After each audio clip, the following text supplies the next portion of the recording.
In this video, we are going to see how we can change a color map. In Insights, each window can have its own color map. First, click on the desired window to make it the active window.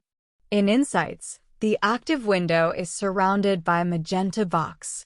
To change the color map, click on the color map icon in the toolbar. Here you can see a list of all the available color maps. Select the color map that you would like to use. You can see that this changes the color map live. You can also select advanced options such as setting the brightness, setting the contrast of the color map, or setting the cutoff in order to filter some values out.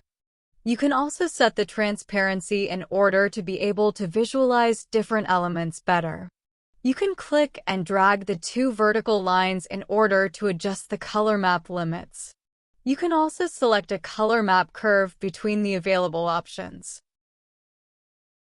Note that all of these options update only the slice and do not change the other elements or windows.